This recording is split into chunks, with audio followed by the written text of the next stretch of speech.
What's up everyone, iShock Gamers here. In this guide I'll show you how to get Kutum knowledge, the basics of the Kutum fight, and what to expect for rewards.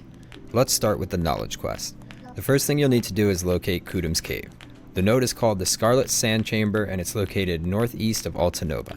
You can use the auto-pathing I'm showing here as a reference to find the cave. Once you arrive, you'll find the node manager named Archaeologist DeSalem. He should be waiting with a quest for you. Once you accept the quest, you'll be tasked with a level 56 quest to investigate the Scarlet Sand Chamber 5 times. The objective is to investigate the 5 different artifacts inside the cave.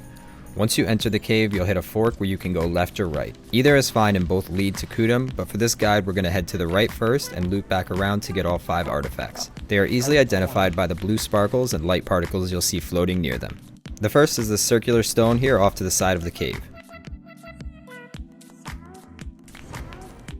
The next is a glowing spot in the middle of the cave path heading towards Kutum's room. This is Kutum's room. There are 2 entrances. Take note of the one you came in from because we'll be heading out of the other for the last 2 artifacts. If you look around Kutum's room, you'll see the sparkles on the wall here.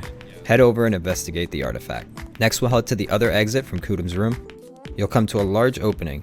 This room has the 4th artifact in it, and it's also where you'll respawn if you die anywhere around Kutum, so take note of it.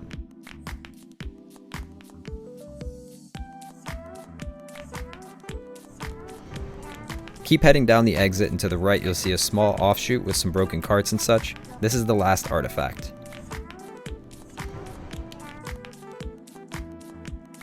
Now continue in the same direction, and when you hit the fork, take the right back out to the quest giver. Turn in that quest and you'll receive another to report Ancient Kutum's movement to Martha Kayan. Martha is located on the road to Sandgrain near the NPC and elephants. This is straight east from Altanova and kinda south from where you are now. You can see the quest location on the map, so just head there. Once you do that, you'll be given a quest to read about Kutum as described in ancient records.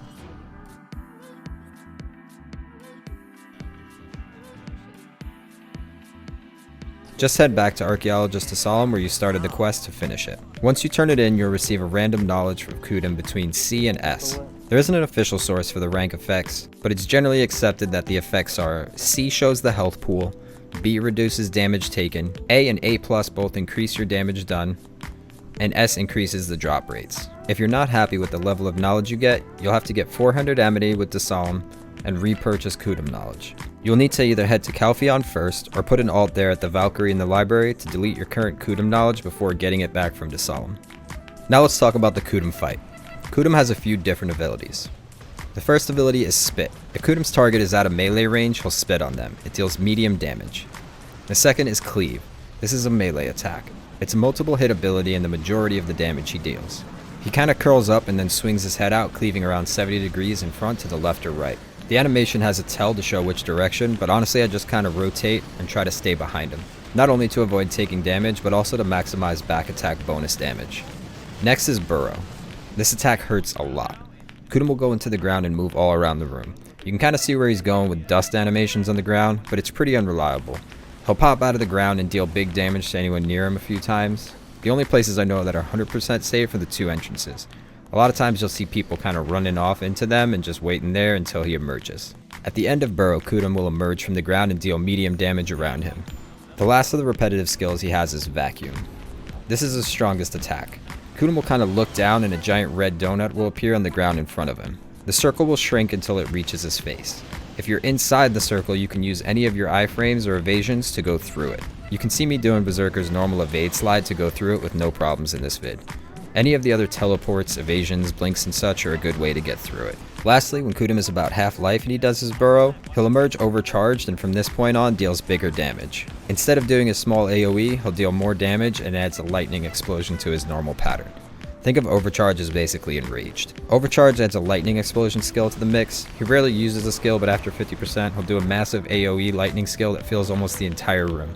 Again, the only 100% safe spot is really the 2 exits of the cave, but you can definitely go to the walls and survive it usually. Once Kutum dies, you can drop Hunter Seals, Armor and Weapon Blackstones, 10G gold bars, a bit of silver, Resplendent Diamond, Emerald, Ruby, Sapphire, and Topaz, crystals like Addis, Karme, Harpia, Viper, Assault, and Memory, and the most desirable item on the table is Kutum's sealed sub-weapon box. This gives you the Kutum offhand.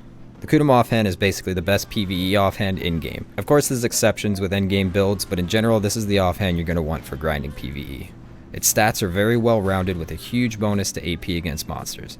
Beyond that, I don't want to get too far into the details or debates about best in slots or uses in PvE versus PvP, but feel free to drop your questions or opinions in the comments. That's going to do it for Kutum. If you want a Q&A with me, drop by my stream at twitch.tv iShock Gamers, and don't forget to hit that like and subscribe button so you can be the first to see my new guides and help you get ahead of the competition on Xbox BDO. Also check out the video of me one-tapping my Tech Gazarka axe and my first month Berserker experience video. Thanks everyone. Gain.